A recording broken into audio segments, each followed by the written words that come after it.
Good morning.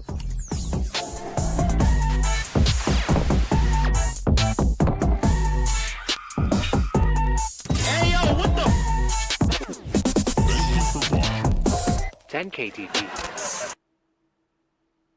Ladies and gentlemen, welcome back to another episode of 10K TV presented by 10,000 Takes. With the Kirill thing just went off. Did you hear that? Yep. Okay. That means someone liked it. Okay. All right. Thank you. The Wednesday edition of 10K TV, the Wild Wednesday. This is me doing a back to back, by the way. So you should be proud of me. Getting the legs under me. It's not easy doing Tuesday and Wednesday, Veach, but I'm here to fill in. You're doing a fucking great. warrior, man. Yeah. Dude, this Opa sound effect is already driving me nuts. What is that? So that means that someone has followed us Oh, on Facebook. okay. So shout out to them. No, that's great then. So it's not annoying. No, it's not annoying in that sense. I thought someone could be just following and unfollowing constantly. Which would be the PMT bit, yeah. It'd be diabolical, dude. So let's start off the show, the Wild Wednesday. We're also gonna talk, dude. This is it's I think it's the same guy too. Is it? No, I'm not sure. No, it's not. All right. No, all right. So this is good then, I guess. Is that gonna be distracting to you? I have ADHD, so everything's distracting to me. I can't hear it if that makes you feel better. So Okay. it's not going to distract me. Okay. All right. No, it's good. It's good. We're good. All right. Let's talk a little puck here, Veach. Starting with what you guys commonly do, which is stick tap and take a lap. Let's go with you guys first. What do you got for stick taps this week? Stick tap for me. I was going to do this when you weren't on the call here because it is promoting traffic to another quote unquote competitor's site. Even though they're not competitors, and we like the guys over there. It's the YouTube Golf and the Internet Invitational specifically. I think everything that's going on with that video series is incredible. I have had a couple of back-to-back travel days where I've had actual time to sit down and kind of take it all in and digest it. And I think it's the best thing that golf YouTube has seen in a long time, maybe ever. Now, do you think that Rory McIlroy will actually pay attention to YouTube Golf because of this? Because remember, at a Florida gas station, Bob Does Sports brought up YouTube Golf, and he's like, no, I think it was a press conference. Someone said, like, do you like YouTube Golf? He's like, I don't really know much about it. I don't watch it. He was kind of a dick about it. Do you think he's paying attention now? I think that's just Europeans in general. They're born and bred to be pretentious in their own way, so they have to think of new ways to do it. Because you look at a guy like Bryson, he's obviously part of YouTube Golf now, in addition to being a professional golfer on the side, if you will. And there are more and more guys that are kind of coming along and coming into the realm. Rory has been in YouTube Golf videos, so I don't know how he can say he doesn't pay attention to it.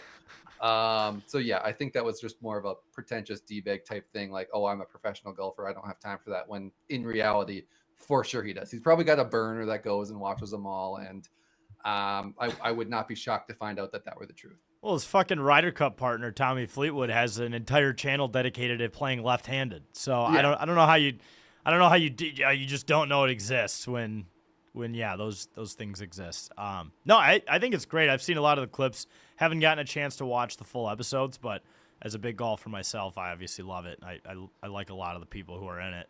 Yeah, the first couple of them are like 3 hours long. That's the problem, or that's the hard part. They're marathons. They're full feature length films, and they're really well put together. I will say that the editing team has done a phenomenal job on it. There's been people that the biggest takeaway that I have are the people that came out of it that I didn't know before. Like, I knew Good, I knew Bob Does, I know obviously the Barstool guys, I know quite a few of the other people, but Chazzy is by far and away the star of at least the first couple of episodes. I'm not going to say how many, just because I don't want to spoil anything here. Yeah. For those that haven't watched yet, but the guy is an absolute rock star, and you wouldn't expect it, I'll say, going into it, just because I had never really heard of him going into it myself. So I'm pleasantly surprised, we'll say. Yeah, for sure.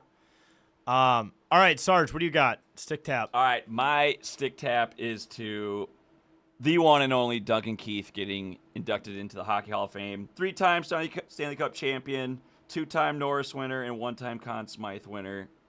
The fucking man. I'll never forget when he slashed Jeff Carter in the fucking face. That was awesome. Just a absolute stud. I wish he could be cloned like Tom Brady's dog and play on the Blackhawks again, because God knows we need him. But that's my stick tab. We don't have to get into it. This is a wild show, but I had to shout out my boy. I also, Veach, you can't see him, but I wanted to call out the fact that he had to read his resume off his phone. Yes. I was gonna say that's such a Blackhawks thing to do. Tough look, Sarge. You should know these things. You off know, the top of your head. I knew he had one Norris Trophy. I did not know he had two. I knew he had the Conn Smythe, obviously the 3 Stanley Cups. But did you know he was only a 4-time All-Star? I didn't know that. I thought it'd be way more, but only 4-time All-Star. Yeah, the good news is though about that is that the being an All-Star in the NHL, especially, means absolutely nothing. Yeah. So Agreed. If you get snubbed from that, it's probably a service to you. I actually had a few of them, both Wild related. I have just Jesper Wallstad, the Great Wall of St. Paul, finally looking like the player we drafted. Now, I know goalies don't usually develop until their mid to late 20s, so he still has time to blossom even more. But he's electric. He's good, and he celebrates after wins. Like he's clearly passionate. He's not a robot. 3-0-2, .909 save percentage, 2.51 GAA, a shutout, 2 specific sellies, including one after the shutout. I think they've both been the same ones, so we might need to see some variety there in terms of the celly. Maybe I'd like to see him do what the button A was in NHL, where you just dive on your belly and slide into the corner head first. You don't want to pull out the early 90s and just go with like straight stick over the head. Yeah, you could do that. You could even do the bench press one where you lay in the crease, grab the goal, and start doing push-ups like you're benching it with the goal or with the net. That wouldn't be bad. You almost have to get the choreographer that teaches Nordy all of his moves. Get that choreographer to work with Jesper on some of his post-game celebrations, if you will. If he's going to keep playing like this, he's going to need it. Maybe consult Cam Bynum. Also, obviously if you're going to do the push-up thing, it's not easy to get the net, off of those pegs. But if you just contact Nashville's goalie, he can teach you how to kick it off pretty easily. Nailed it. Were you already going there? I was, yeah. I was going to say if you didn't. Or who was the goalie for the Leafs on Black Friday a couple years ago? Was it Murray who kicked it off like 3 times as well? That sounds right. That's what started the whole. We actually had this last week. It was Samsonov. Samsonov's been doing it now. That was a couple years ago. Yeah, this wasn't. It wasn't. I don't think it was Samsonov in the Black Friday game I'm thinking of. This was Black Friday of 2022. College hockey a couple of years ago, Portillo did it pretty routinely for Michigan. It was kind of his staple against Minnesota twice in pretty critical moments. And then again, I think when they were playing Michigan State near the end of the season, it was just unapologetic in the way that he would just push it off. And it was like leg, arm, everything. Well, that's how it shows that he's got a future as a real pro, because the pros are doing it. Yeah. I also just brought in a second stick tap just to Marcus Johansson, 1,000 games. We talked about this on yesterday's episode, but it's kind of funny that he has withstood the test of time, is still in a top 6 role after 1,000 games, and is somehow making the league's minimum wage. It's kind of fun. It's crazy how that works. That normally in the job world, when you're in it, longer than most people, and you've survived a lot of hard tests and times, that you usually your pay goes up. Unfortunately, he's making only $50,000 more than a 17-year-old entering the league or an 18-year-old. So, credit to him for saying, as long as I don't have to move, you can pay me minimum wage, essentially, in the NHL. He just clearly did not want to have to move to whoever would have picked him up in the offseason, because someone would have, right? I mean, for sure. Even like a cup contender on a bottom 6 role might even put him on the 4th line, or even stick his ass in the press box for $800,000. But I think he just didn't want to move. I think he just hates moving, which I hate moving too. Yeah, I mean, I was gonna say he's one of those guys that is sneaky in that 1,000 game club, and Like Justin Falk will hit it this year for the Blues. It's those names that just kind of stick around, and they're not bad players. Like they can still Right. produce and do their job well, but it's not somebody that sticks out. That's going to draw a massive ceremony. Like you're not going to see his silver stick ceremony on ESPN. It's just going to go under the radar. But it's a guy that deserves it. I mean, he's still playing well, and I like having him here. Yeah, I think last night was the first night in 9 games he hasn't had a point, which is pretty impressive. I've mentioned it before. When he enters the zone, it's like you're high on Joe Kane. Just like he's electric, and I know he gets a lot of hate, but for $800,000, he really, as long as he can skate and he is able to pass the puck and shoot the puck, I think he's worth the money, and he's obviously doing more than that. Yeah, I mean, if he's not going to be one of the guys that's committing zone exit or neutral zone turnovers, I'm fine with it because that's seeming to be an Achilles heel for the team, and the less of that we have, the better. So if he's not doing that, he can stay around forever. Or committing slashing penalties with 5 minutes left in the game. We'll get there. Speaking of, into a negative transition here. Let's do take a lap. Starting with you, Mr. Veach, what do you got? My take a lap is me. Okay. I let my global entry and TSA pre-check expire. I did not follow up on any of the emails that I just went back and searched when I had got them back in, I think, April of this year. And so I had to go through the airport without it for the first time in 5 years. And my God, is the general public just full of idiots. It is incompetence everywhere. I swear the TSA agents are meaner at those gates. Everything about it was just horrendous experience. And I need to get back there and get that higher quality of living check on my tickets moving forward again, because I will not go through that again through general security. Yeah. Oh, it's the what? worst. No, what? It's the worst. It's not that bad. You're high maintenance, dude. Oh, dude, no. Like you probably don't hang out anywhere but lounges, do you? I wish I could get into the lounges. Delta cracked down on that. I think it was either last year or 2 years ago. The Delta Sky Club, you don't just have to have the credit card anymore. Previously, if you paid the, $150 or $200 a year, or whatever the annual fee was on there, you got access like 5 times a year at, 10 different airports throughout the country. And Minneapolis was one of them. So it was great. And since they changed it to, you actually have to hit these miles or spend or whatever milestones with the airline, I don't travel enough to do that anymore. So I no longer have access to free drinks and good food and, higher class of surrounding general public people. It's also crazy. It's crazy it took Delta this long to realize that they were going to lose money on this model. I think they were like, all right, guys, so because of the lounges, we are hemorrhaging money because people are just apparently people like free stuff. And they're consuming as much of it as they can. For sure. Like the amount that they're charging for just general food at the airport is insane, which everybody is well aware of. I'm not, breaking any ground here, but the food that they had in there was actually like legitimately good. Like it was for buffet food, which is all it really is. But it was better than any continental breakfast I've ever had. And they had like kale and something salad, and it was like, you didn't feel greasy and heavy and weighed down getting onto an airplane or anything. It was like, oh no, this is actually a pleasant experience. I'm going and can still maintain a reasonably healthy diet on an airplane there. And you're not like worried about stinking up the seat next to whoever you're stuck next to on the airplane. So disappointed that I'm not able to get into that anymore. Even more disappointed that I had to go through general TSA security line.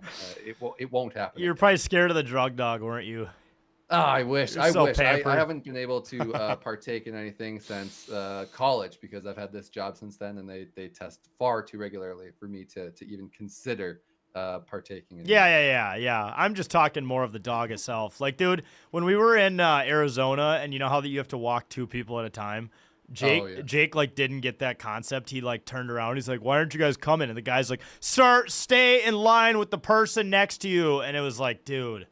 See, that's what I'm saying. The TSA agents there in the general public line are meaner. That you wouldn't get that in the TSA pre-check line. They'd be like, "Oh well, come on with the next person." Like it's no big deal. And just don't even get me started on the bins and the inconsistency. Oh, of the bins thing. The bins system is the worst thing that's ever been invented, because not only do you have to go up and like put a computer in one and do all this other stuff? Like Sometimes they're like, throw all your shit in one bin. You're like, it's okay. different for every airport. Like I'll never understand it. It is insane to me. That's why TSA pre-check, that's the same at every airport. You just leave all your stuff on and you throw it through all at once, and it's all good. All right, show is not sponsored by TSA pre-check. All right, Sarge, who do you got for Take a Lap? Ironically, my Take a Lap is also me. Oh, self-accountability here. So on this Saturday, I reffed 6 hockey games, did it 3-3, had a little break. But people don't understand, like, reffing is tiring, dude. Even if it's younger age, you got to be in good position. You got to kind of hustle. Well, my last game, guys, I fucking ate shit. I was just gonna ask. I ate shit so bad. So on icing calls, so I was calling icing. My partner goes out and gets the puck, and then you're supposed to skate backwards with like your arms crossed, like kind of at chest level. So I going to transition, dude. I fucking eat shit, sliding into the boards. All the fans are like, "Oh!" and just like kids are laughing at me. This is a U10B girls game, so like very low level. Like girls are just kind of running into each other. But yeah, I just fucking caught an edge, and I was a little gassed. It was my last game of the day, and I just went straight into the boards. Lost a screw in my my visor, so I had to like look for it after the game. I was like, God damn it, it's the tiniest screw there's ever been. Didn't find it, so I had to go to Home Depot after. So on Brooklyn Park's rink right now, there's a tiny screw just caked into the ice Zamboni right definitely ate that up. Without a doubt. Spit it out somewhere else. When they have the Zamboni blow up and they're looking for repair funds, they're gonna come looking for you. A fine piece of metal got caught in our heating system. Not unfortunately, it wasn't my first time either. Definitely was a forward playing, but yeah, dude, fucking ate shit. It was not good. I got like, I don't have a bruise, but like I have a bruise. You can't see it, but on my right hip right now, it's a little tendy, and yeah, that was embarrassing. That's tough. Dude, it was a tough look. 25 years later, and Sarge is still getting laughed at by 10-year-olds. Yeah. Valid. Hey, you know what? You're making them feel better when they fall. They're like, oh my God, the ref falls too. Everyone falls. It's slippery. Dude. Ice is slippery. It is, and then both it was Champlin versus Blaine. Both coaches were just giving it to me when I was going by them. I was like, yeah, I'm just gonna not say anything here. It was good. It was all in good fun, but not good. So I got to take a lap. All right, I will close this out here with Take a Lap. I don't know if you guys talked about this last week. I think it was technically like 11 days ago. I have the Creighton club hockey team for losing to Oklahoma State 25-0 on Friday night, and then I believe they lost 11-2 on Saturday. So a combined series total, I believe, was 36-2. Just not sure why we even are establishing club hockey teams that are this bad. You might as well get relegated to beer league, or maybe even play against high school teams for practice if you're gonna show up and lose 25-0. That was OSU, right? Yes. Yeah. Yeah. I think I saw Creighton, and maybe it was one of their fan accounts. I can't imagine there would be a fan account of a club team, but maybe it was. And they had posted the final score, and OSU does a great job in terms of actually putting graphics out for their club hockey team. I think that they have good, overall sweaters and uniforms and whatnot, and they're probably one of the schools that would be in the next 20, I would say, coming up to the D1. I certainly don't think they'll be next, but they do a good job with their club sports in general, but hockey specifically as well. And so with that graphic, Creighton had posted, this just goes to show you nobody scores 26 goals on Creighton. And I thought that was, it's good fun in terms of like poking fun at themselves. Like, yeah, we got waxed. I mean, that's beyond waxed. 25 goals. That's like, I mean, like, what do you think the final score of your average hour and a half pickup skate is? Like probably 22 to maybe like 16. Like not even that, not that bad. And this had stoppages I've been on the bad side of pretty brutal losses, and even those ones are like 16-6 or something like that. So 25 that's reaching new heights, man. They made it to Mars. We've only been to the moon. And I don't know how it works in club hockey if they have the same rules as, Minnesota high school, where if you get down by so much, you've got running time for the last little bit. Like the entire third period was running time, probably the entire second period. There had to have been, even if the rule didn't exist, they probably had to amend the bylaws in the middle of the game to be like, this is like assault at this point. 25 rip is fucking crazy. Yeah, I know growing up, in the Hermantown program, when we would play some of the smaller schools, like Sleepy Eye comes to mind, or some of the Southern wrestling schools that barely were able to have a hockey team that probably no longer exists, and you're beating them by 10 or 12. It's like, all right, everybody on the ice has to touch the puck before anybody can shoot, and if for some reason you don't score, you have to start over, and everybody has to touch it again. And so those rules kind of come in. It's like, all right, and at that point, it almost feels meaner, like you're playing keep away with the puck. Yeah. You're just waiting for the inevitable onslaught or shot. It's pretty patronizing too. I've played beer league games where the score is so bad that the team that's losing is just on the power play the rest of the game, which is like, it's just a make-a-wish kind of situation. I had a final take a lap as well, and it is John Hines' scab that's on his head.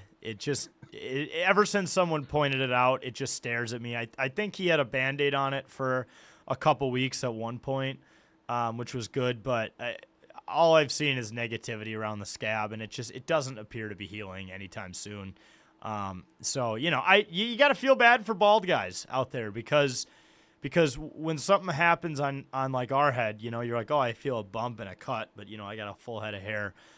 It's out. When when they get cut on their head or when they bump, like I remember Marlo bumped his head on one of the shelves in here and he got cut like bad from it.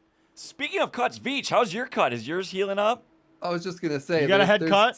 There's still a line there, but it has, the scabs are gone already. Like it's healed up pretty well. I went into a 2x4 in the rafters of my garage last week, and it was fresh for recording here, but it's all good now. Well, and you can actually wear a hat. Hines is like, he's got to just wear it, on the bench. He's like, hey, everyone, look at my scab.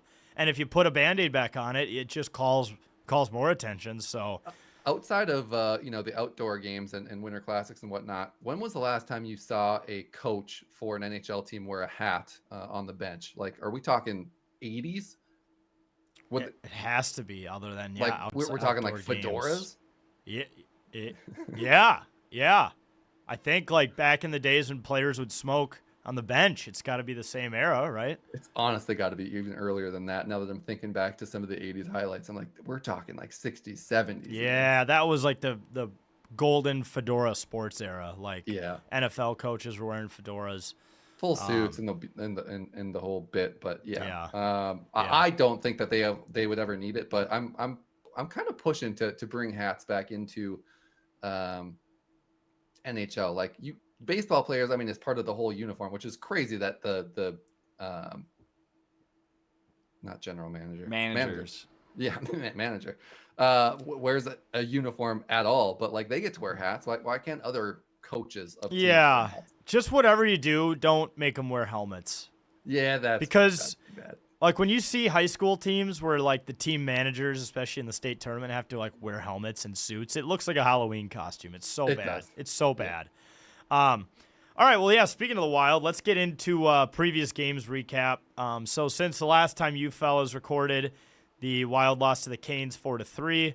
They beat the Islanders 5-2, beat the Flames 2-rip. And they lost to the Sharks last night, 2-1 in overtime. I want to get some of your takeaways, Veach, first before I go. And we already brought up Hines' scab and JoJo's 1,000th game, so at least we got the ball rolling here. First and foremost, I want to get your opinion on this one, and maybe this is one of your talking points that you had as well, because it's goalie related. Gustafsson has to be getting kind of pissed off in terms of the play that he's getting out in front of him versus what Jesper's getting out in front of him, because we're talking wins for one guy and absolutely no help and losses for the other guy, shutouts for one and not even close for the other as well. So what are your thoughts on that goalie dynamic between those two and the play that you've seen from both of them?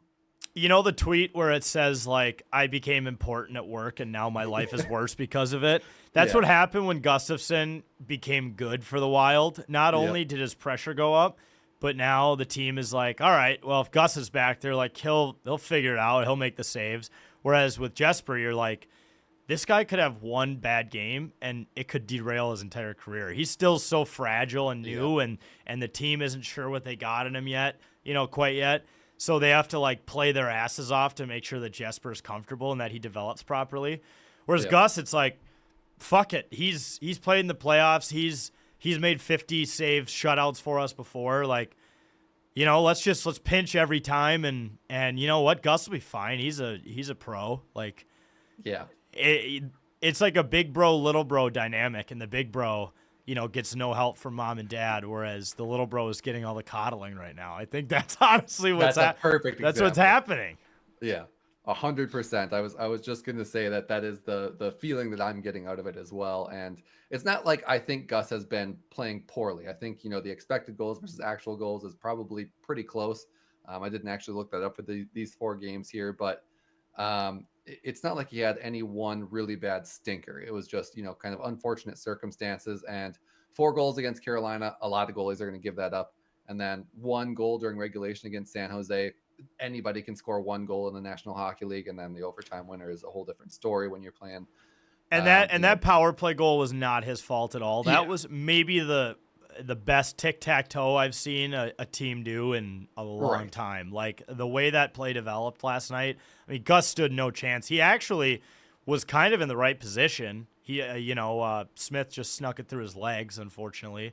But that's one of those goals where you're just like, that poor guy could have been in any position, and that's going in the net. So, no, I agree. Not entirely his fault. Not his fault. It just feels like, oh, you can do all that you want and you're still going to lose. Well, whereas the other guy's going to go out there and he's going to find a way to win one way or another. And I think something, has to be said about the teams that they're putting Jesper out there against, like the Islanders, have shown flashes here, but it's not like they're world beaters or anything like that. And then Calgary is just an embarrassment from the West. And so you feel a little bit more comfortable putting the younger guy out there against those two. He performed well, and the Wild performed well in front of him, and they found ways to win. So that was all I had for the goalies. My next big point that I've noticed here, Boldy started the season hot, cooled off for a while, but these last 4 games, I think he's had goals in 1, 2, 3 of the 4, unless I'm missing one in the Islanders, but I don't think so. And I think 5 points at least in that span as well.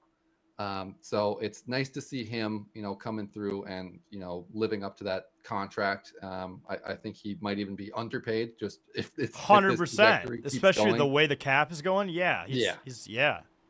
So I'm very, very happy with that. I would say that it's somebody I'm, excited about for the future of the Wild. There's probably, 4 or 5 guys that fit that mold right now. And we kind of filled in the rest of our team with some role players, veteran role players for the time being. I think Guerin has been pretty selective about the guys that he's brought in on some of these shorter contracts, just because the free agent market this year was not ideal. So when you've got guys producing that should be producing, it does feel good. I just wish we got some more of the results that we would like as far as the end of the games to go with it. Yeah, like you mentioned some of those guys they brought in. It might be time to send Vladimir Tarasenko to the ECHL. I think he doesn't even deserve to go to the American Hockey League right now. I think, does he have 1 goal in however many games? I think he's got 2 now, doesn't he? He might have 2, but either way, he's been a massive bummer. He's been a bummer. There's still time. I was really hoping that this was the resurgence he needed, that, the situation in Detroit was not ideal, and, they went through coaches and changes, and I was really hoping that this was going to be like the revitalization of his career, but it's not looking like that. It's looking like Father Time might be winning that one. Sure. He's got 2 goals, 8 assists, -6 in 18 games, so 10 points in 18 games, which he is does not play horrible, I guess.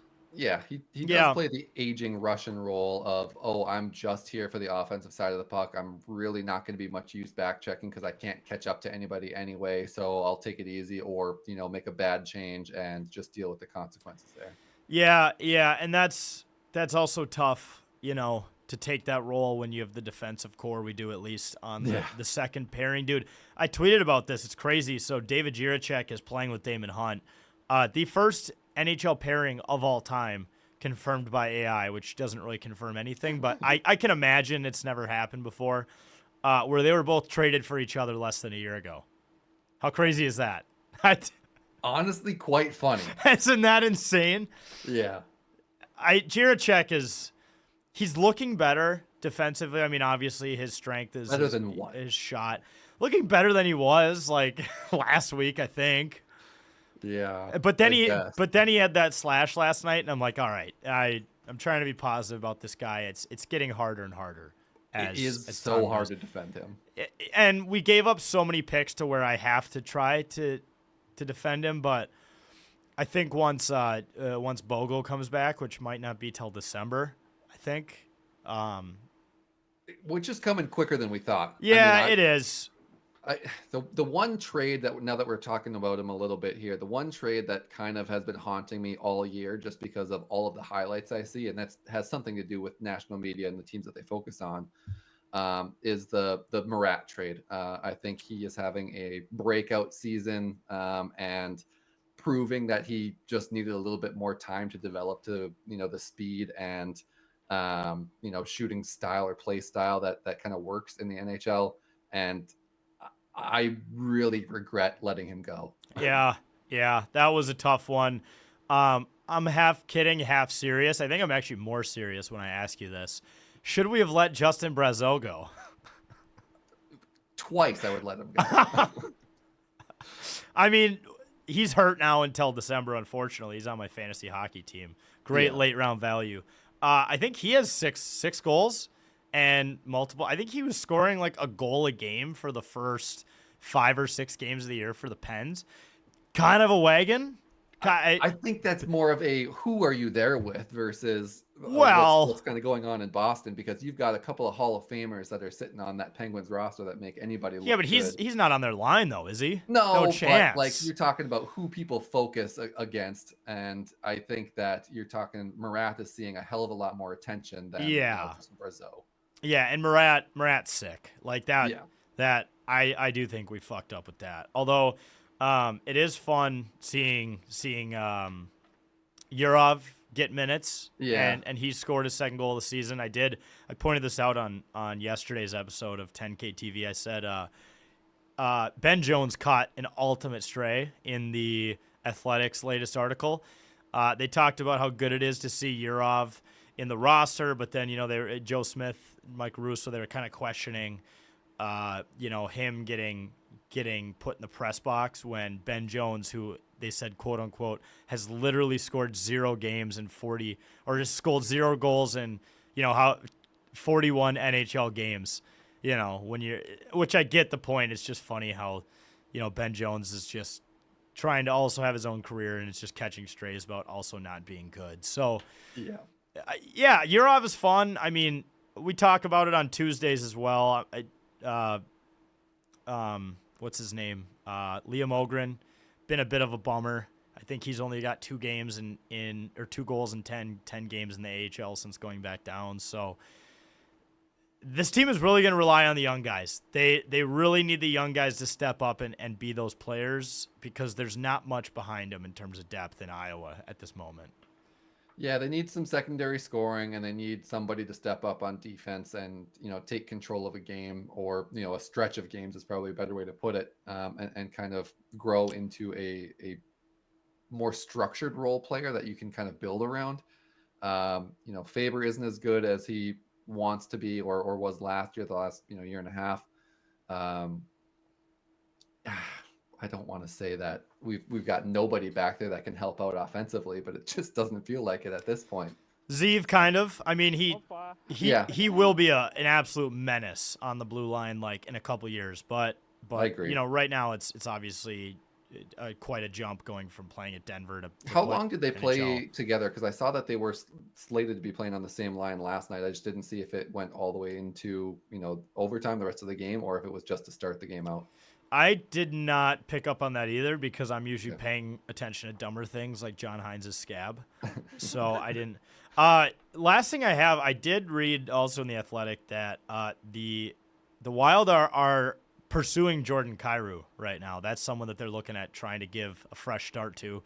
I did just drop him in my fantasy hockey league because he is an absolute dust this season, and it's just another bummer. But what would you think if they went after a guy like him, to help with the secondary scoring, at least outside of Kirill and Boldy?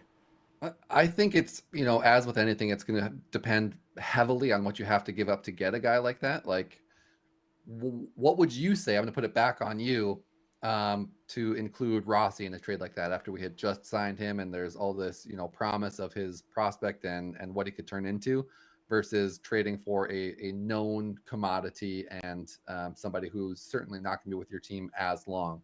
I think what we do is we package up a trade with Vladimir Tarasenko. I think it's time to send him home, back to where it all started, back to where he was a champion. I think that could be good for everybody.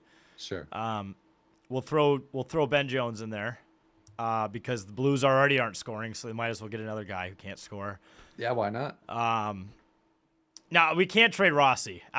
You know what? Now I'm really glad we didn't do it, because if he would have started this season off really badly, then all of us who defended not trading him would have looked like idiots. But man, I mean, he hasn't been great lately, but those first few games of the season, player, yeah. Those first few games of the season especially, he was on fire. And he's perfect on that top line. Like, if anyone can temper the craziness that Zuccarello and Kaprizov are together, it is Rossi. Like, whenever they'd put Eck up there last year, remember, he just kind of had a hard time dealing with the fuckery that those two bring on the ice. Whereas Rossi kind of fits in with it. I think that top line is secure, and without Rossi, it doesn't work. So who else would I throw in that trade? I'll throw Jake in that trade as well. Perfect. He can do the goalie bit, maybe in front of the arch. That could be good for Visit St. Louis's I feel like social media page. Binnington might blow a gasket at the first shenanigans, and Jake might go missing. Yeah. So also, I think back in the trade package, the only other thing we should get from the Blues for all of that is Salt and Smoke, which is a restaurant in Charleston, St. Louis suburb I've been to. Sure. Maybe the best barbecue I've had in my entire life, by the way. There are quite a few good ones there. I would say that Beast Barbecue, it's actually over in Illinois, was really good. I go down there quite a bit, and I think it's like 70-30 on any barbecue spot you go to in the St. Louis or surrounding area, whether it's going to blow your socks off or be just average. Yep. So really quick, the upcoming 3 games the Wild got here is they have the Ducks on Saturday, who it's weird to look at that game and not assume it's an automatic win, because the Ducks are finally good after rebuilding for a decade. Then they have the Knights at home on Sunday and the Canes at home on Sunday. So a very tricky stretch. I think it's going to be super testing for the team. And I think if you get through those 3 games with 2 wins, it's a pretty good stretch. What do you think? Yeah, I was just gonna say it feels weird to say that their most promising outlook on any of these 3 games is against Vegas, because Vegas has just absolutely dominated the Wild in playoffs specifically, but it feels like every time that we play them. But they're 7-4-4 right now. They're not overly impressive in any aspect, and so I've got that one penciled in as a win. And then they're going to have to steal one, I feel like, against Anaheim and Carolina. They're not going to be favored in either of those games. Anaheim's 11-4-1, Carolina's 11-5-0. Both of them have significantly better penalty kills. The one thing I'll say is Carolina's power play stinks right now. They've got 12.5% for finishing on the power play. So if we're going to get into any shenanigans and take slashing penalties late in the game, maybe do it against Carolina and not Anaheim. You might have a little bit more leeway there. Yeah. But it's a team that looked really, really promising last year. They didn't have too many changes in the offseason. So I would say that it's somebody that you don't want to toy with if you can get away from it. But if you have to, that's the one I'm picking. So if we're being realistic, I've got lost, win, lost, those 3 as we go down. But Carolina is probably their best bet to get a second win. I agree as well, because you also got to think goaltending's not great in Carolina. Freddie Anderson, did he assault someone last night? Did I see? I missed that entirely. he did something really bad last night. Yeah, go on. Either he got destroyed or he destroyed someone. Sarge, you want to look that up quick in the meantime? But here's his stats. He's 5-4-0, 300 goals against, 892 save percentage. Still significantly better than my beer league stats, but all very, very gettable. You know, I mean, the last time the Wild played him, they put up 4 goals. I think they lost 5-4. So if you can hold Carolina to like 2 goals max, I think you can win that game. I think you win 4-2, maybe 5-2 with an empty netter. Yeah, I mean they played well against Carolina. What was it, a week ago almost here on Thursday? Yeah. The only problem that the Wild had in that game was giving up goals immediately after they scored. I think at least 2 times, if not 3 times in that game, Carolina scored within the next 30 seconds of a Wild goal, and it was just like, oh well, the Wild lost all momentum that they had after putting one in the back of the net. So if they can prevent that from happening, I think it's going to be a better outcome for the Wild. I was also going to say too, it's I feel like in pros it's hard to beat the same team twice. I couldn't see the Wild losing to the Hurricanes again, but then again, we lost to the San Jose Sharks the same exact way 2 times in a row, a couple weeks apart. So it's possible in the realm. All right, Sarge, you see it? What happened? So Nick Dowd, shout out St. Cloud, ran into Freddie, and then chaos ensues. Yeah, so Freddie did assault someone last night. But so it was warranted. He got in the fight? Yeah, it was warranted. That. He definitely he threw a couple bombs. Love to see it. Just go old-fashioned old-time hockey. I wish that was against the Blues, because Binnington would have been flying down the other end if he saw Freddie Anderson throwing haymakers.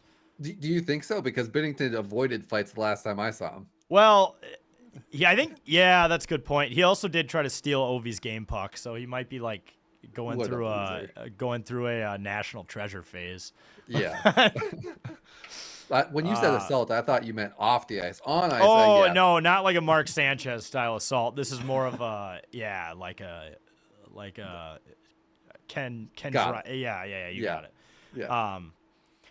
All right. Well, we want to talk a little college puck, Veach. I know this is where you like to shine. Before you go through your rundown, which I would assume is quite lengthy, I just want to say that North Dakota hockey is absolutely back. A really, really good split a couple weeks ago with you guys. I just wanted to formally congratulate you Bulldogs on being back. I think college hockey is better when you guys are better. Agreed. And my last take I'll throw out there before I hand it to you is just that the Gophers stink, and that beating Notre Dame means nothing. Yes, boss man. It doesn't. You basically beat Creighton Club Hockey. Congrats. You beat them 25 rip. I don't know if it's that bad, but it is the worst team in the Big Ten by far. I think it is. You've got your Michigan State, your Michigan. If you want to throw Penn State in that tier, you can. Then you've got your Wisconsin, Minnesota, Ohio State, maybe Ohio State above Minnesota there. And then you get Notre Dame down way at the bottom. And it is not particularly close there. But yes, totally agree. Minnesota bad this year. They've struggled in some games against lesser opponents. They've got LIU coming up here. I don't mean to jump ahead into upcoming games, but that's not one I was going to spend a ton of time on anyway. If they don't come out of that series with a sweep, they're just throw the season away and try and keep all your players healthy for next year and start recruiting now. I did tell Jake though, you got to look out for small schools in the state of New York. They sneak up on you. Clarkson has been good. Dude. Wagon. Quinnipiac. No one knew they existed until a couple years ago, or when they just became relevant in the last decade or so. At least the casual college hockey fan didn't know they existed. I have a question. Isn't Quinnipiac the team that went to the national championship game against North Dakota? Yeah, they got fucking waxed by North Dakota. Brock Besser scored 2 goals. Yeah, okay. So, I mean, that is a decade ago. But they own Minnesota. Yeah. The one thing I'll say about Quinnipiac, and that's not on this list here either, in the few losses that they've got this year. Oh, no, it is on my list. They have a loss and a tie against Alaska, who is 2-8-1 on the season. So Quinnipiac's kryptonite is Alaska, and it is just a key piece in the parity wheel that is certainly going to be able to be complete probably by the end of this year, but certainly by the end of the hockey season as well, because every team is beating everybody else now. Penn State has really struggled with some of these lesser schools. I think Stonehill gave them a run for their money 2 nights in a row when they played either Fucking last week or 2 weeks Stonehill ago. Community College up Yeah, I was there gonna in say, northern crazy. Ontario. You could just major in stonemasonry. It's literally like a bunch of cavemen. just I think on it is a stage. private school, so it's not all that different from like a St. Thomas, same colors and everything as well. So I don't want to discourage them too much. I want to, grow college hockey, but yeah, they were the laughing stock of college hockey for the first year and a half, probably even 2 years that they were in here, and even now they're not somebody that most teams take seriously. Really quick, Sarge. Why are you calling us ugly from our own account in the chat? Don't worry about it.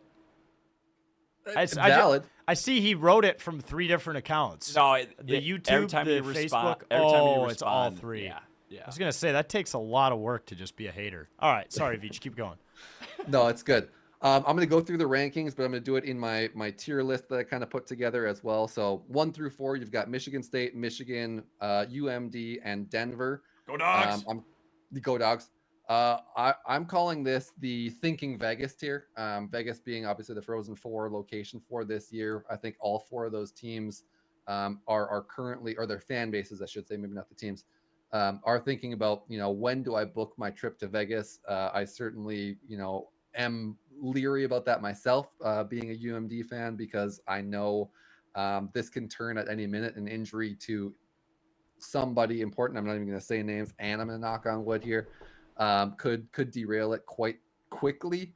But every one of those teams is playing really, really well. Denver had a couple of scares in there, but they're certainly back after what I saw this past weekend. That's the Thinking Vegas tier. The next 4 we've got, so teams 5 through 8 are Penn State, North Dakota, Wisconsin, and Maine. I hate to say this, but that's what I'm calling the regional exit tier. Oh, fuck off. What do you mean regional exit? Traditionally, those are the teams that are going to make it to the tournament and then just get bounced before you get into maybe even into the championship game of that regional tournament.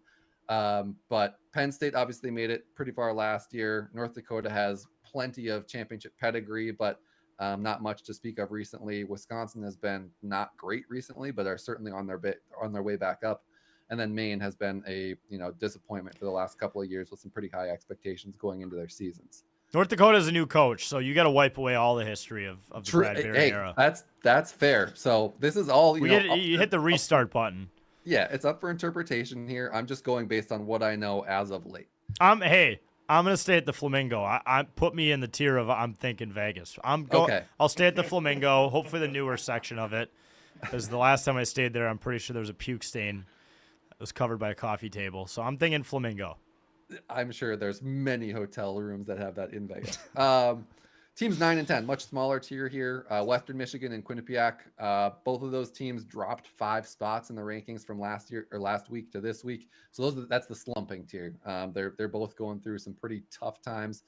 Western Michigan was swept by Denver, lost 3 in a row. So on Saturday, the week prior, they had lost to St. Cloud State. They're still trying to figure out how to kind of regain the momentum that they had at the end of last year.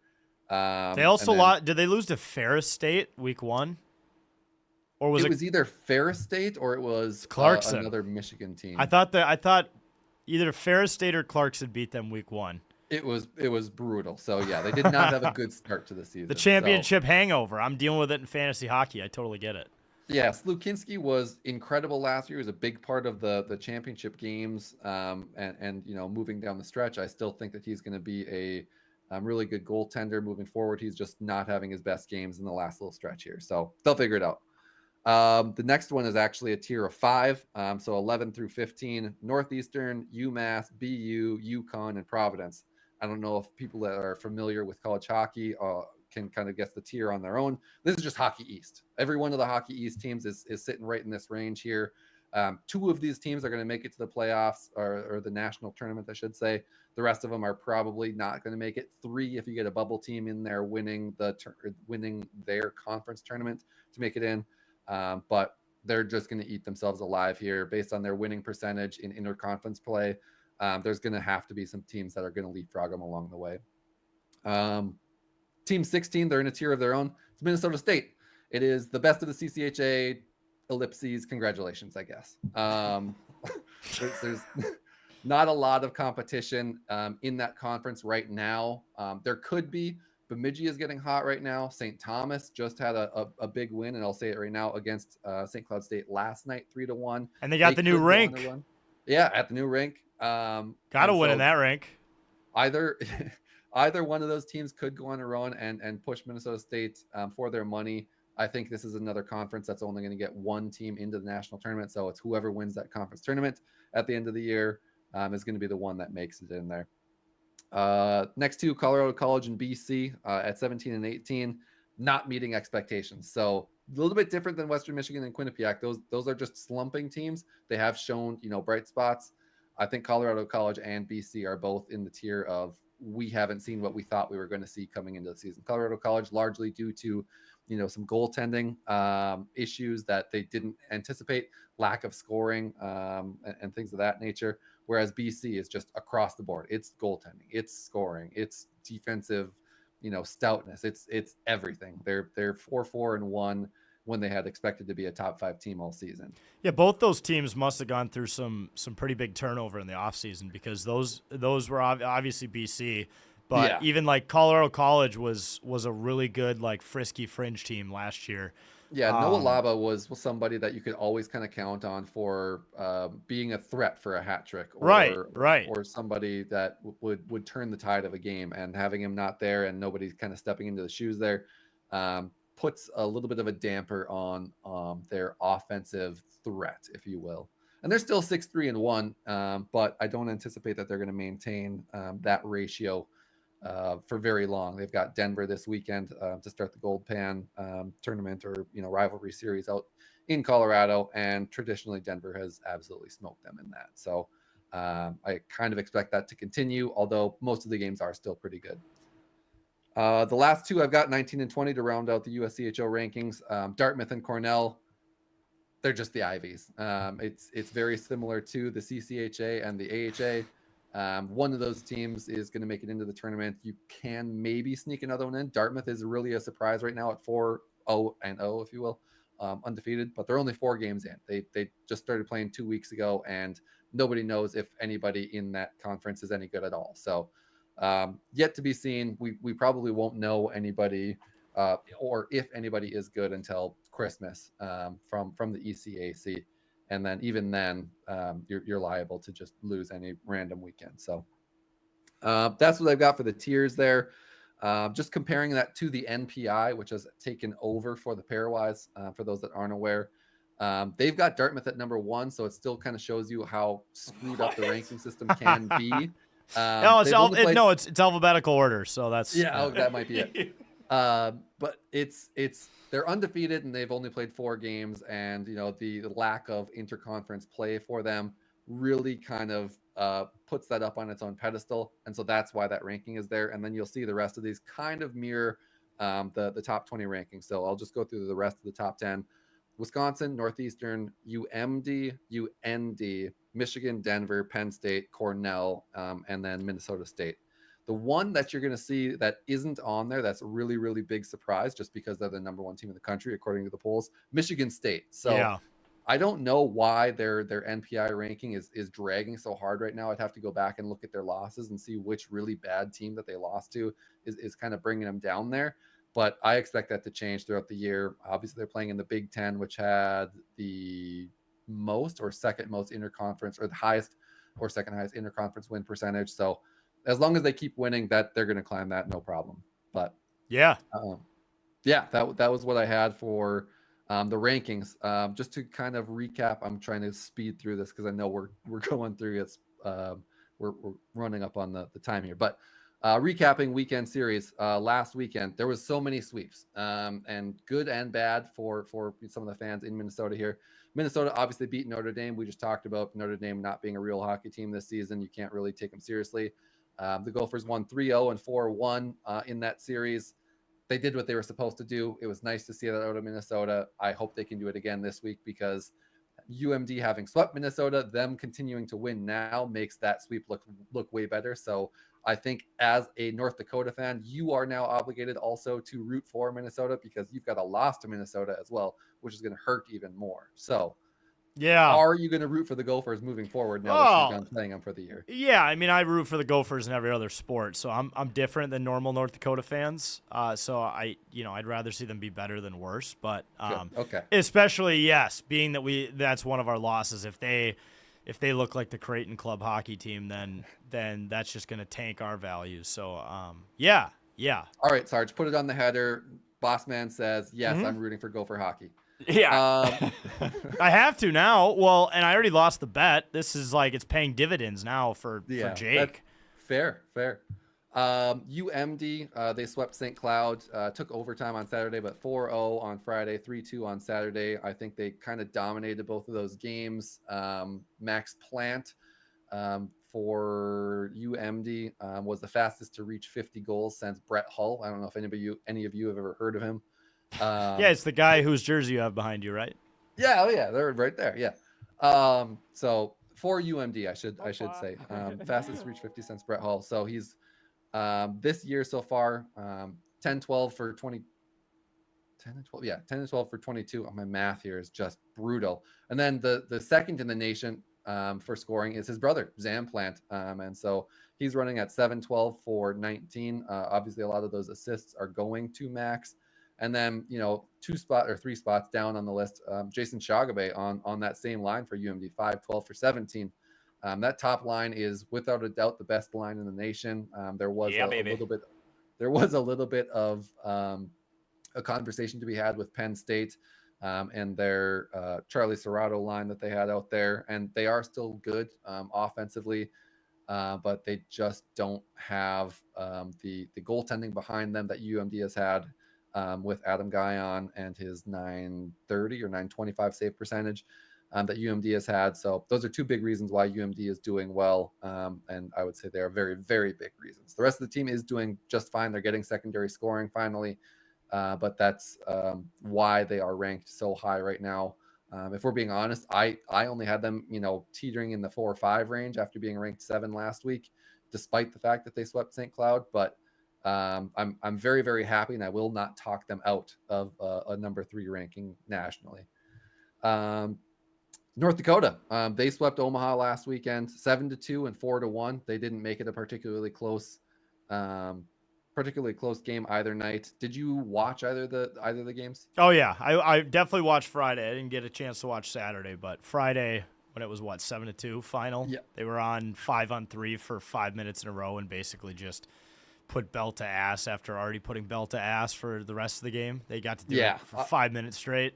I did not look at the box score for this one. Did they pull Latkozy after 5 or 6 goals? No, he stayed in the whole time.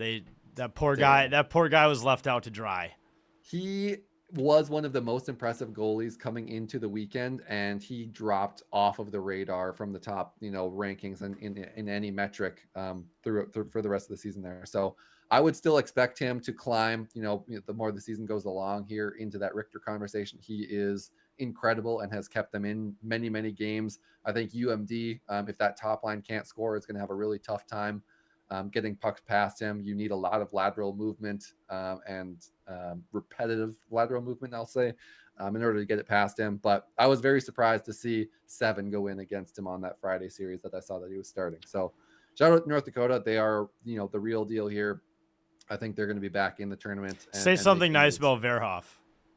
He is legitimately a threat to go number 1 overall over McKenna. I know McKenna gets all the headlines. He rightfully so came into the season and said, I want, a ton of money. I want to go to a school that's going to fly me in a private plane everywhere. And he's getting everything, in that realm.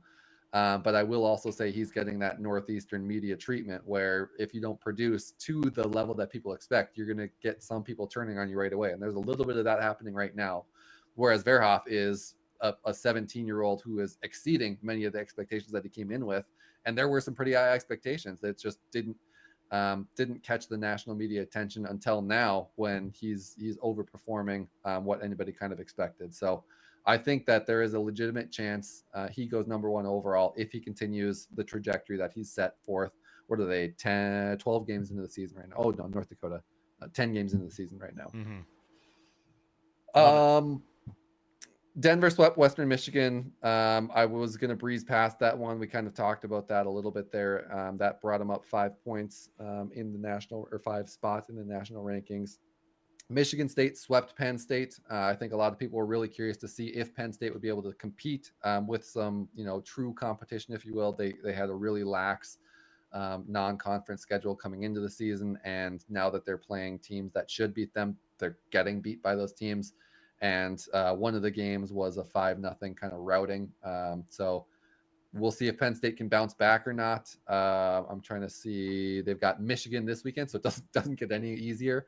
They go from playing the number 1 team in the country to now the number 2 team in the country.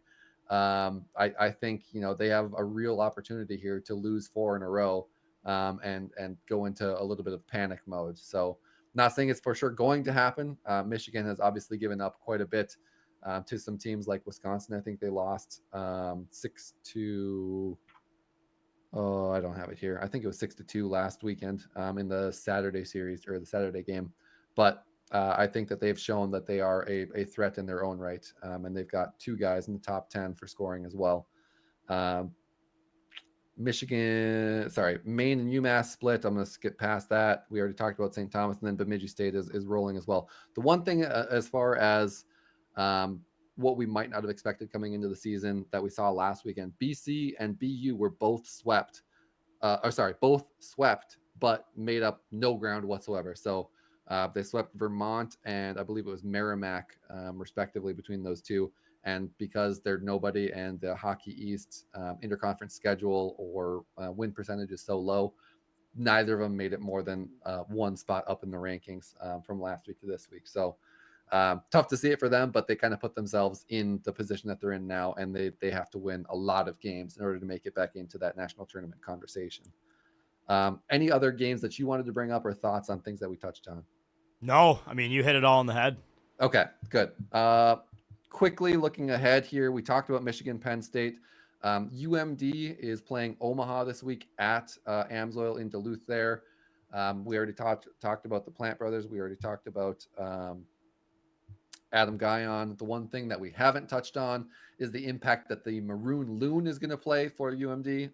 If you're not aware, the Maroon Loon is a secondary mascot that UMD had in the, I believe it was 80s was probably the most popular time frame. The post-Cold War era. Yeah. All the way to the early 2000s. I want to say 2005 or 6 range. And it was more of a, energetic kind of pump up the crowd during the intermissions there.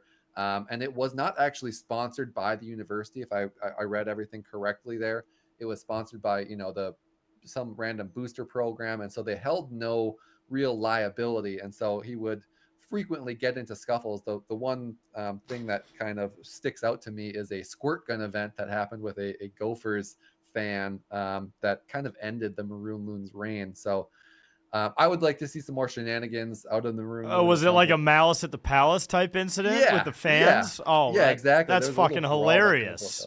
So I always loved the Maroon Loon growing up. Wait, so they're bringing him back this week? Just for 1 weekend, yeah. I don't know the reasoning behind only having it for 1 weekend. That's awesome.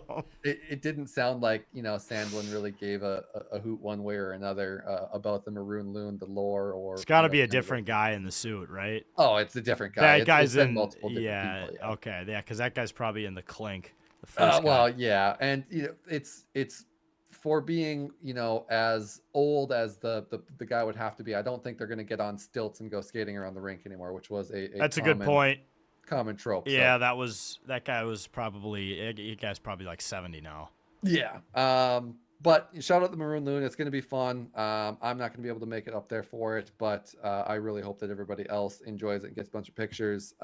They did say that they were going to have signatures and maybe memorabilia at the end. If the Maroon Loon suit goes on sale, I give anybody full reign to go up to $10,000. I'll buy it.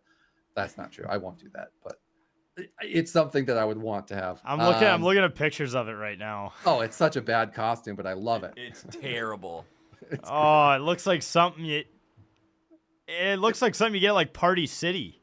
Yeah, it's kind of nightmare fuel if you look at the really old ones, but or like those masks they wore in World War I with like the big noses to the hose. Yeah, that's what it looks like. Yeah, so that series is going on. I think Omaha is still receiving votes despite the fact that they just got swept and kind of got their teeth kicked in by North Dakota last weekend. But they're still receiving votes on the national rating scale there. Other big conference or other big games coming up: Northeastern and Yukon. Northeastern is sneakily climbing up. They're at 11 right now in the national rankings, and a large part due to the goaltending that they're getting. Um, the Lawton Zacher, I believe, is how you pronounce it, unless it's Zacher and it's just a foreign name that I can't pronounce. He's got a 138 goals against average and a 956 save percentage through 8 games. So he's been the real deal. I don't know how Northeastern continues to find these guys, whether they develop them or they just get the best of the best to play for him. But it's another one that's going to be tough come time for the bean pot for other people to get past. And he's seeming like it is going to be a long stay at Northeastern there. So shout out to them. Shout out to that goalie. It sounds like it's going to be a really fun series to watch with them and UConn, because UConn is similar to Penn State in the way that they're built. I would say they play a little bit more physical, but they like to score, and that's the kind of style that they play. It's almost more of a Big Ten style. Colorado College and Denver, I already touched on the gold pan that's going on there. 17 versus 4 national rankings. I expect Denver to sweep that one, but they'll be close. And then UMass and BC, 12 versus 18. And BC is going to have to win this one if they want to start climbing up those national rankings again. I think they've got a really good shot to do it. UMass has shown that they can get beat, and they keep all of their games pretty close. So BC, if they can kind of get a lead and keep it, that's going to be their key to winning. I don't know if they're built to kind of chase points. So that's all I've got. Michigan State should sweep Notre Dame, no problem. I'm just going to bet the over in that series for sure. That was the only note I had there. That's all I had for college. I know I went way too long looking at You almost got to Help limit. I think yourself. we got to limit you to just previews of Yeah, I know. of the current. I mean, I love the passion, but yeah, that's a lot. That's a lot to take in.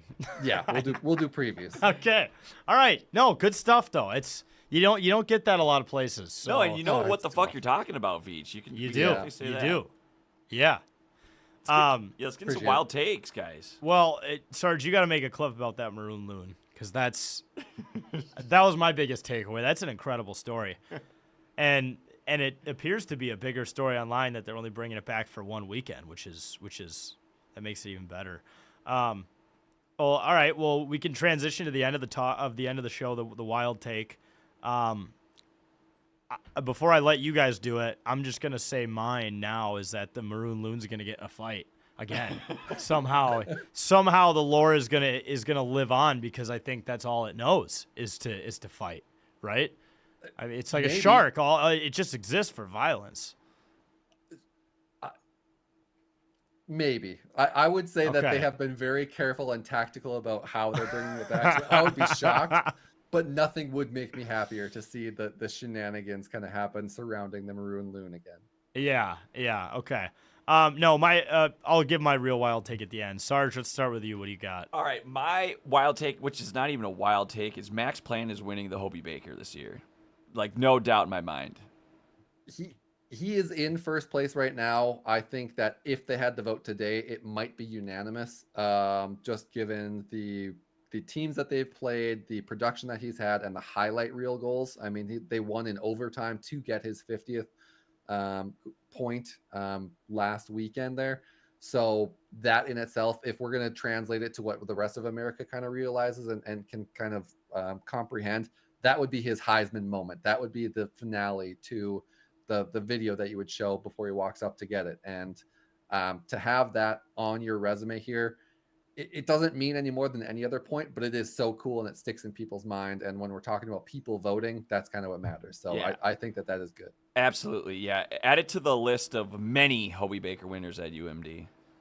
More than anybody in the country. Correct. All right. People forget that. All right. No, I wouldn't doubt that you guys don't forget it as Bulldog fans. All right, Veach, what's your wild take today? My wild take is the Vikings, despite being in the race to win the NFC North, should start tanking now. They are just bad. They are not fun to watch at all. They talked about JJ McCarthy, was going to be wearing bandages or whatever on his hand, and it wouldn't impact his throwing or whatever. I'm like, he could be wearing boxing gloves on his hand, and it wouldn't impact his throwing. The guy is missing wide open targets. You see Justin Jefferson kind of checking out on some plays, especially on the interception when he wasn't even jogging barely to try and catch up with anybody. There's not a lot of hope in the fan base for things to turn around permanently. Yes, he's shown flashes of being fun. Yes, he had, that really quirky and totally cool, not cringy at all thing where he said he referred to himself as 9. There's nothing about the season that I think could turn it around for that team. They can't rely on a power run game. And so when you've got a quarterback that can't throw accurate balls or, pick up blitzes or anything like that and change plays, and then you can't lean on a run game, what's the point? You're better off just tanking now and trying to get a higher draft pick. Yeah, they've tried 9. They've tried Carson Wentz's corpse. I think the only option left at quarterback to try to draw attention to the team is probably throwing Blaze in there, seeing what he's got, in the arsenal. Maybe why not? I mean, previously I thought that they should be trading for Jameis Winston, and now he's getting a start in New York. So, yeah, dude. The dream is dead. It is just, it's a bummer. And the worst part is that they had that win in Detroit, because I think if they lose that game in Detroit, like, our expectations were already really low after the game against the Chargers, to the point where it's like, okay, anything in Detroit is fine, like, at this point. And then they show a glimmer of hope that they might actually be a playoff team and might actually be back in the race. And then it's just followed up by another dog shit performance like Sunday with 8 false starts. I really wish they would have gotten that 9th false start so the 9 thing could have matched up, like the bit plus the number of penalties, especially because one was on him. But I still think he'll be good. But yeah, good though. Well, I mean, he hasn't played enough games. He still has only played 4 NFL games, right? Yes. So obviously the injuries haven't been great, and you can get into the whole potential soft benching situation that happened. And he was shadow benched for sure. Yeah, for sure. But I think you got to give him at least till the end of the season before you say, okay, he's a bust, he's bad. We did that with Marco Rasuvic. You know how that went. People tried saying he was a bust, and I'm still being insufferable about it because people were that wrong. So 9, you're not a bust. That might have to be the new bit. I might have to just start screaming every time he does something positive that he's not a bust. If you don't, I'm going to call you a fraud. Okay, no, I will. I'll do it next time. But if he's throwing like 4 picks and he has a garbage time touchdown, then I'm not going to do it, because our fans are going to shred me to pieces if they don't watch this show. Without context, that's going to look real rough on the other end. Okay. That's fair. Okay. All right, I'll close this out here. My wild take is hockey related. I think Marcus Foligno scores his first goal of the season on Saturday. I think this Anaheim Ducks team is soft, and I think he's a bully, and I think they're going to be scared of him hitting him and running into him, and they're just going to part the ways of the Red Sea like Moses and let him score. I think this is his first time he scores this season, and we can finally go back to using the Moose bits. Moose is a big fan of 10K in the page. He's given me a fist bump and has told me that, so it's verified information. And so, you know what? I at this point, I have to biasly root for him. I think the scoring starts with a big game on Saturday, because the Ducks are soft. I think Jacob Trouba's soft. I think who's the other kid on that team? Zegras? No, he's on the he's team, in Philly Veach. now. Sorry. Cutter. There's Cutter. There's Gauthier, there's Jackson Lacombe. Leo Carlson. Leo Carlson. I think he's just gonna run over Leo Carlson and be like, "This is still a big man's league." Even though Leo Carlson is he like 6'4"?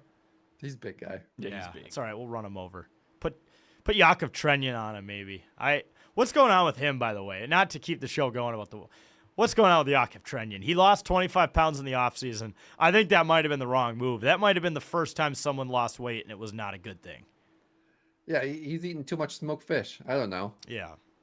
Just the Russian production this year has not been great, and that does include Kirill so far. Yeah, unfortunately. Yeah, but Anything else, fellas? I think we're at about an hour 14, which is usually where the technology starts failing Yep, us, right? I would say close her out, baby. All right, well, thank you folks so much for tuning in, watching live, listening back. And make sure to buy one of these 97 hats with the throwback branding on it, folks. It's a really great hat. It's a Richardson trucker, one of the most popular in the game. Get them now before they're gone, because once they're gone forever. So make sure to get one of those hats. And along with all the other stuff on our shop, 10ktakesmn.com. Also, if you're going to a Wild game or just anything that's happening at the G-Spot, make sure to get a captain's patch, sections 105, 115, seat 13. But thank you guys so much for tuning in to another episode of Wild Wednesdays.